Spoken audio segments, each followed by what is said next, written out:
안녕하세요. 저는 74살 이만수라고 합니다. 젊었을 땐 사업도 했고 사람도 많았고 술자리도 늘 북적였습니다. 나름 돈도 꽤 만졌고 인맥도 넓었죠. 옛날에는 돈이 많으면 친구도 많다는 말을 믿었습니다. 하지만 지금은 생각이 좀 다릅니다. 제가 원래는 신발 장사를 했습니다. 그 시절만 해도 직접 공장을 돌리고 전국을 돌아다니며 가게를 하나하나 계약했습니다.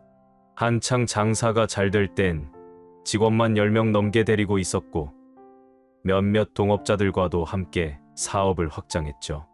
제 가게에서 신발을 떼다가 크게 성공한 친구도 있었고 저한테 자본을 빌려서 자리 잡은 사람도 많았습니다.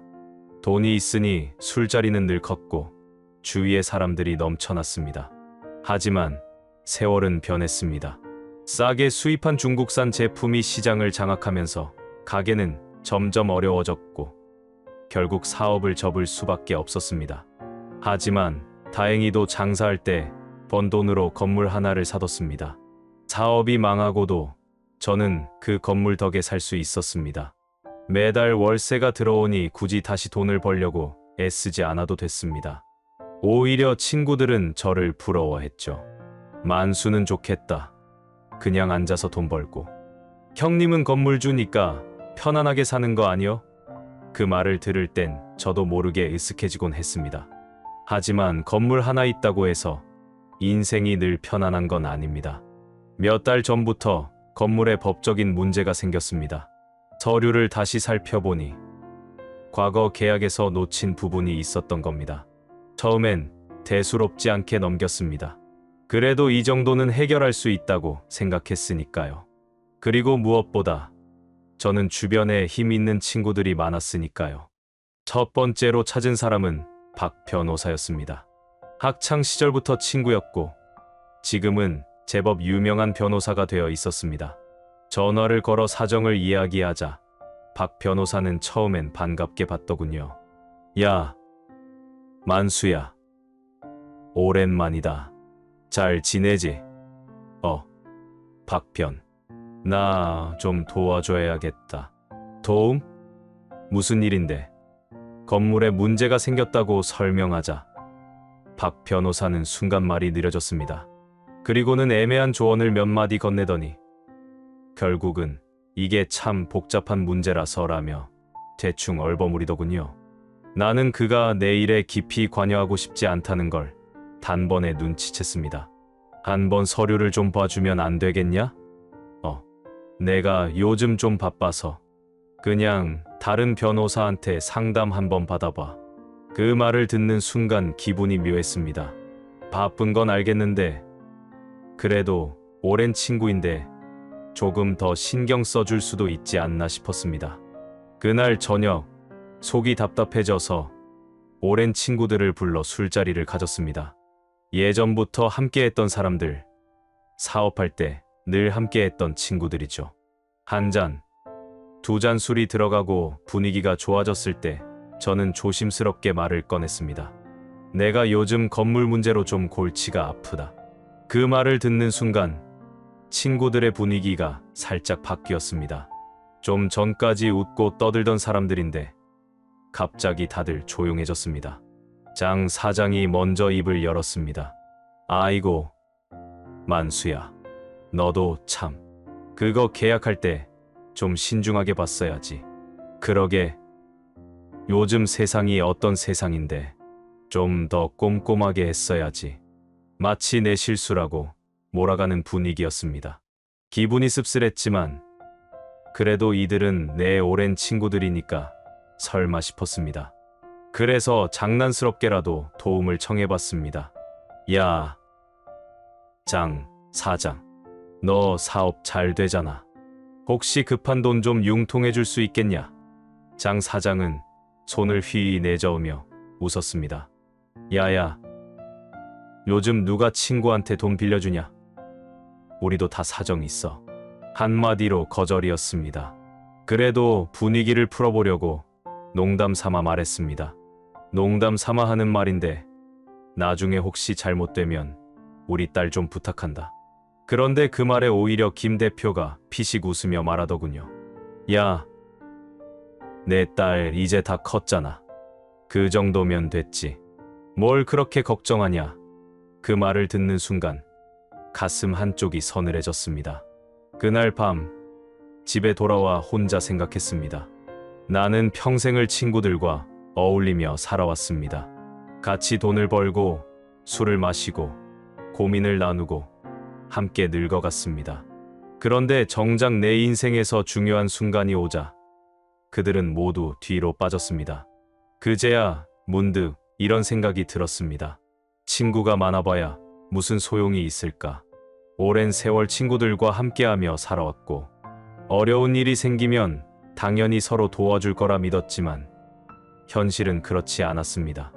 그날 이후 나는 혼자 깊이 생각하기 시작했습니다. 나는 왜 그렇게 친구들에게 의지했던 걸까? 가만히 돌아보니 나는 항상 내 친구들은 나를 필요할 때 도와줄 거야 라고 굳게 믿으며 살아왔습니다.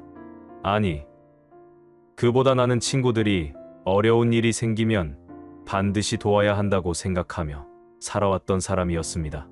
그리고 과거의 그 믿음 때문에 얼마나 많은 시간을 친구들에게 쏟아부었는지 기억이 떠오르기 시작했습니다.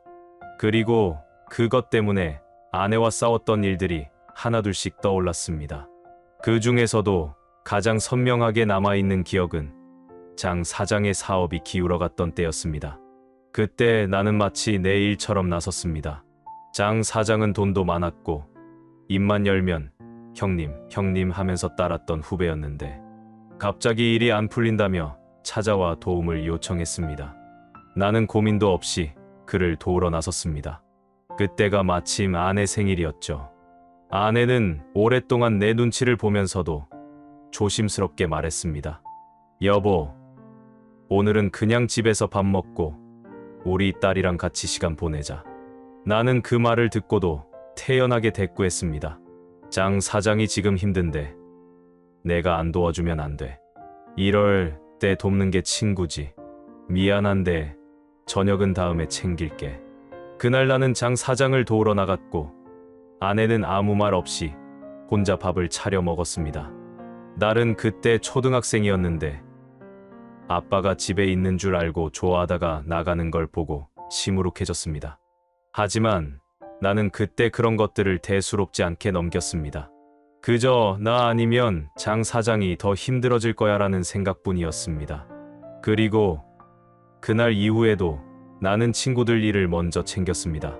친구들이 어려움을 겪을 때마다 한밤중에도 뛰쳐나가고 사업이 어려운 친구들에게 돈을 빌려주고 심지어는 보증까지 서줬습니다. 그런데 지금 보니 그때의 친구들은 나를 위해 그렇게까지 하지 않았습니다. 그런 생각이 들자 갑자기 가슴이 먹먹해졌습니다. 나는 평생 친구를 챙긴다고 바쁘게 살아왔지만 정작 가족을 챙긴 기억은 거의 없었습니다. 딸이 아빠를 필요로 했던 순간도 떠올랐습니다. 딸이 중학생 때였을 겁니다. 학교에서 발표회가 있었고 꼭 와달라고 했던 날이었습니다. 나는 그날도 친구 문제로 바빴습니다. 김 대표가 부동산 문제로 고민을 털어놓았고 나는 선뜻 나서서 이리저리 발품을 팔며 그를 도왔습니다. 딸은 몇 번이나 아빠 꼭 와야 해 라고 신신당부했지만 나는 결국 가지 않았습니다. 발표회가 끝난 뒤 집에 돌아왔을 때 딸은 울고 있었습니다. 나는 별것 아니라고 생각하며 가볍게 말했습니다. 아빠가 다음에 더 좋은 거 보여줄게. 이거 한 번 못 봤다고 그렇게 울고 그러냐? 딸은 그 말을 듣고 조용히 방으로 들어가 버렸고 나는 그때도 아직 어려서 그렇겠지라고만 생각했습니다. 하지만 그게 아니었습니다. 딸이 원했던 건 대단한 선물이 아니라 아빠가 함께 해주는 것이었습니다. 이제 와서 생각해보니 참담했습니다.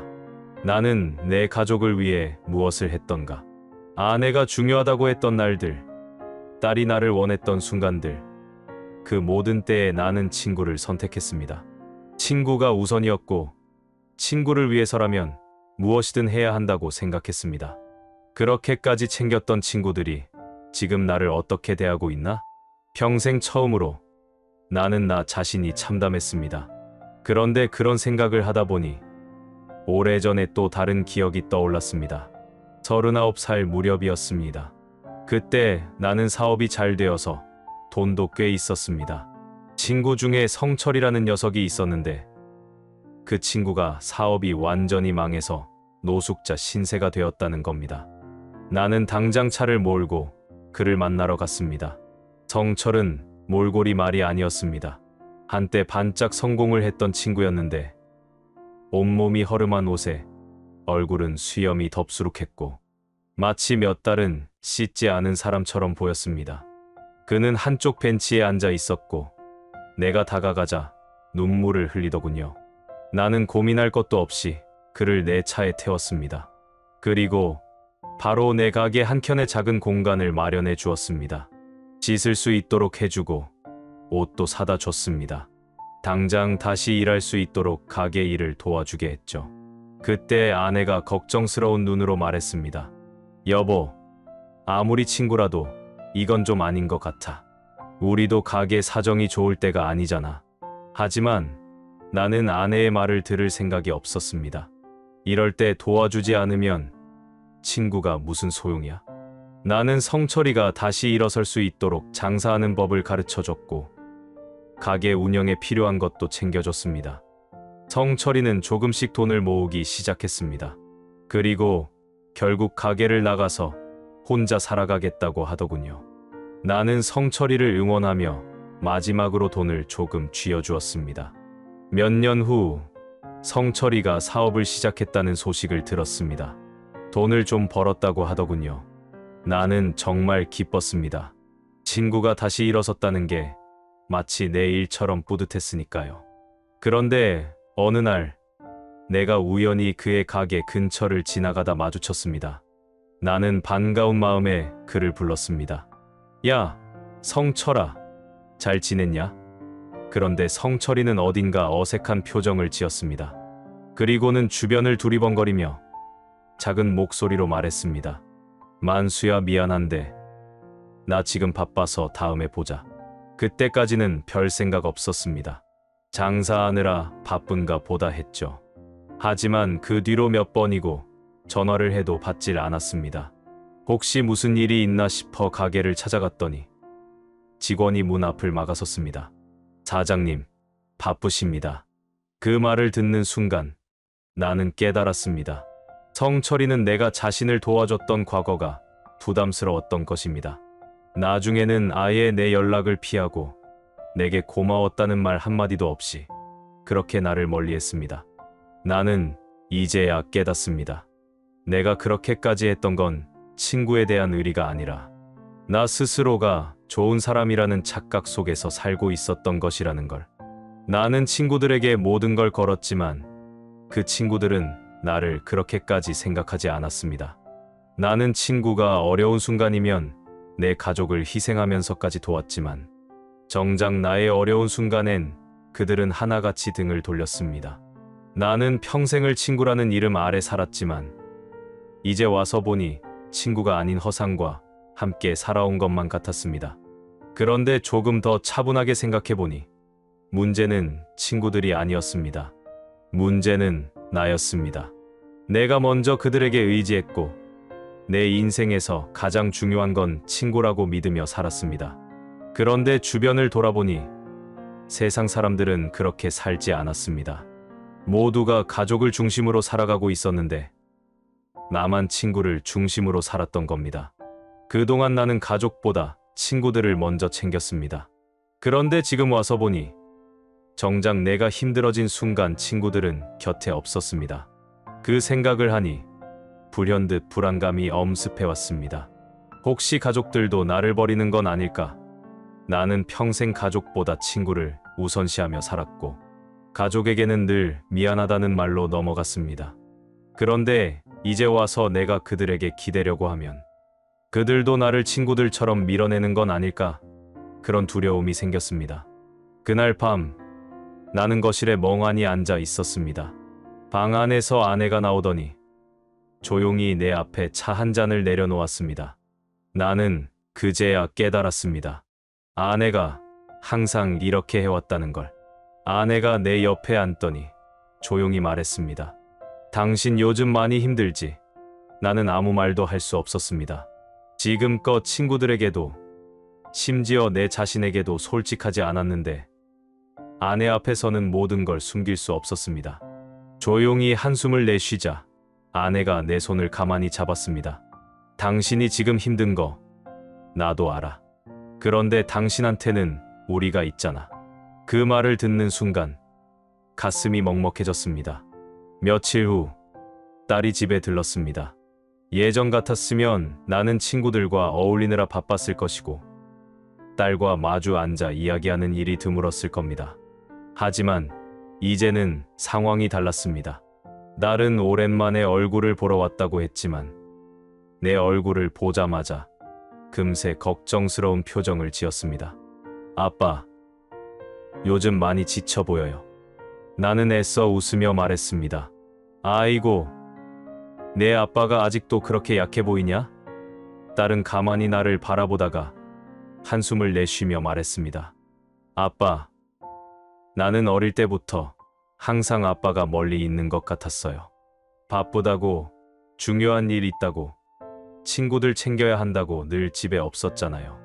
그런데 지금은 가족이 옆에 있잖아요. 아빠한테 가장 중요한 게 뭔지 이제는 알았으면 좋겠어요. 나는 아무 말도 할 수 없었습니다. 나는 정말 많은 것들을 놓치고 살아왔습니다. 가족을 두고도 늘 바깥을 향해 있었고 정작 중요한 것들을 스스로 밀어냈습니다. 그런데도 지금 내 옆에는 친구들이 아니라 아내와 딸이 남아 있었습니다. 그제야 깨달았습니다. 내가 가장 소중한 걸 이제야 알았다. 친구들은 인생의 한 부분이었지만 인생의 중심은 아니었습니다. 나는 평생 그것을 착각하며 살았습니다. 정말 힘든 순간에 곁에 있어주는 건 가족이었습니다. 내가 더 이상 힘을 낼 수 없을 것 같을 때 내 손을 잡아준 건 아내와 딸이었습니다. 나는 이제야 깨달았습니다. 내가 살아온 방식이 틀렸다는 걸. 그리고 이제는 달라져야 한다는 걸. 나는 평생을 친구들을 위해 살았지만 이제는 내 가족을 위해 살아야 할 때였습니다. 나는 한때 친구 없이는 살 수 없을 거라고 생각했습니다. 친구가 많다는 건 내게 내가 잘 살고 있다는 증거 같았습니다. 그런데 나이가 들고 은퇴를 하고 더 이상 일로 얽히고 설킬 일이 없어지니 자연스럽게 친구들과 만나는 횟수가 줄었습니다. 처음엔 서운했습니다. 예전처럼 자주 연락을 주고받고 만나서 이야기 나누고 싶었지만 친구들도 각자의 삶이 있었습니다. 문득 주변을 돌아보니 내 또래 친구들은 다들 가족 중심으로 살아가고 있었습니다. 어릴 때부터 절친했던 박 변호사는 이제 손주들이 인생의 전부라고 했습니다. 몇 번 만나자고 연락했지만 애들 봐야 한다는 말로 넘어가더군요. 예전에는 밤늦게까지 술잔을 기울이던 친구였는데 이제는 가족과 함께 보내는 시간이 더 중요해진 겁니다. 장 사장은 요즘 골프에 빠져 있습니다. 처음엔 또래 친구들과 라운딩을 다니더니 점점 가족들과 함께 시간을 보내더군요. 요즘은 아들이랑 같이 골프 치는 재미로 산다며 친구보다는 가족과 함께하는 시간을 우선순위에 두고 있었습니다. 어릴 때는 가족보다 친구가 더 소중하다고 믿었는데 결국 나이가 들면서 사람들은 가족에게 돌아가는 것이었습니다. 나는 왜 그걸 몰랐을까? 사람과의 관계는 처음 정리하는 것이 어렵지. 막상 거리를 두기 시작하면 점점 더 쉬워집니다. 예전에는 친구와 멀어지는 게 불안했습니다. 내가 먼저 연락을 끊으면 마치 혼자가 되는 것 같았고 외롭고 허전할 것 같았습니다. 하지만 지금 와서 보니 오히려 그 반대였습니다. 예전에는 자주 만나서 사업 이야기도 하고 서로 고민을 나누던 사이였지만 내일이 어려워지자 그는 점점 연락을 피했고 결국 나를 불편해하기 시작했습니다. 한동안 나는 이유를 몰랐습니다. 우린 친구인데 왜 이럴까 라고 생각했죠. 그런데 어느 날 깨달았습니다. 친구는 인연 따라 만났다 헤어지는 존재라는 것을. 내 삶에서 중요한 것은 주변에 휘둘리지 않고 소신껏 살아가는 것입니다. 평생을 남들에게 맞추며 살아왔지만 이제부터는 내가 하고 싶은 대로 살아도 되는 나이가 되었습니다.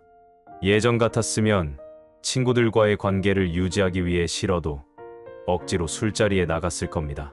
하지만 지금은 그러지 않습니다. 억지로 관계를 유지하기 위해 내 시간을 낭비하지 않습니다. 이제는 아침에 일어나면 커피 한 잔을 내리고 조용히 신문을 읽으며 하루를 시작합니다. 가끔 혼자 공원에 가서 산책을 하고 길가에 핀 꽃을 보면서 미소 짓습니다. 예전 같으면 친구들과의 관계가 신경 쓰였을 텐데 지금은 그런 걱정 없이 옛 시간을 온전히 누립니다. 시간이 지나면서 깨달았습니다. 소소한 일상 속에서도 행복을 찾을 수 있다는 것을. 나는 이제야 비로소 나를 위한 삶을 살기 시작했습니다. 친구가 줄어드는 것이 외로운 게 아니라 편해지는 것이라는 생각이 듭니다. 처음에는 불안했습니다. 왜 예전처럼 연락이 오지 않을까? 혹시 내가 뭔가 잘못한 건 아닐까? 이런 생각을 하며 스스로를 괴롭히기도 했습니다. 하지만 주변을 둘러보니 다들 그렇게 살고 있었습니다. 박 변호사도, 장 사장도, 김 대표도 모두 자기 삶을 사느라 바빴습니다. 그들도 결국은 가족을 중심으로 살아가고 본인에게 필요한 것들에 집중하고 있었습니다. 그리고 문득 깨달았습니다. 나만 친구와 멀어진 게 아니라 원래 나이가 들면 다 그런 거구나. 그러자 마음이 편해졌습니다. 친구가 줄어드는 것은 외로운 일이 아니라 오히려 더 편해지는 일이었습니다. 친구와의 관계가 줄어든 대신 나는 내 시간을 더 가치 있게 쓰기로 했습니다. 오랫동안 하고 싶었던 취미가 있었습니다. 젊을 때는 바쁘다는 핑계로 미뤄뒀지만 이제는 더 이상 핑계를 댈 필요가 없었습니다. 나는 예전부터 서예를 해보고 싶었습니다. 어릴 때 할아버지가 붓글씨를 쓰는 모습을 보면서 나도 저렇게 멋진 글씨를 써보고 싶다고 생각했었죠. 하지만 장사하느라 친구들과 어울리느라 바빠서 한 번도 제대로 해본 적이 없었습니다. 그래서 요즘은 아침에 조용히 앉아 붓을 잡습니다. 처음에는 서툴렀지만 점점 글씨가 모양을 갖춰가는 걸 보며 뿌듯함을 느낍니다. 혼자만의 시간에 집중하는 것이 이렇게 즐거운 일인지 몰랐습니다. 또한 가끔은 혼자 근처 산을 오릅니다. 친구들과 어울려 떠드는 것보다 조용히 나무 사이를 걸으며 바람 소리를 듣는 시간이 더 소중하게 느껴집니다.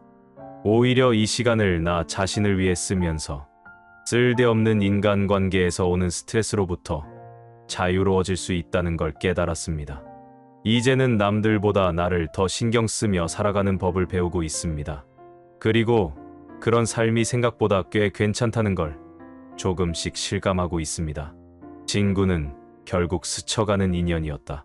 나는 친구가 평생 곁에 있을 거라고 믿었습니다.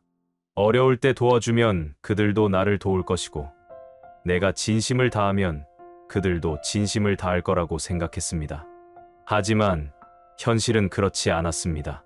하지만 차분히 생각해보니 친구들도 결국 자기 인생을 살아가는 사람들이었습니다.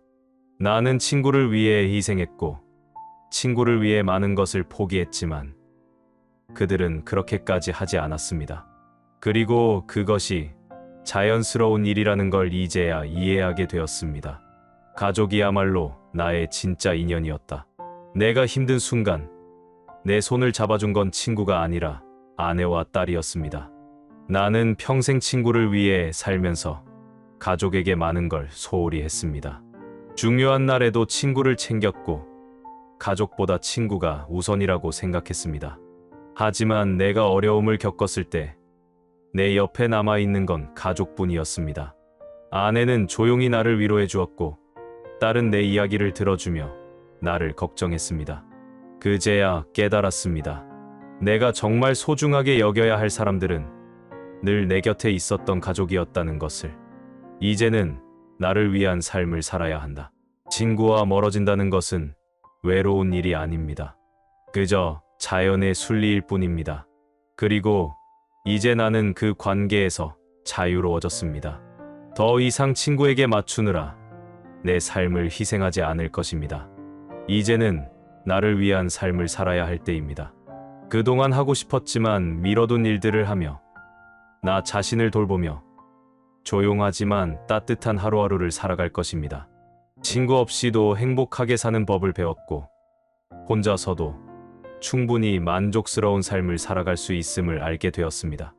이제야 비로소 나는 진짜 내 삶을 살기 시작한 것 같습니다.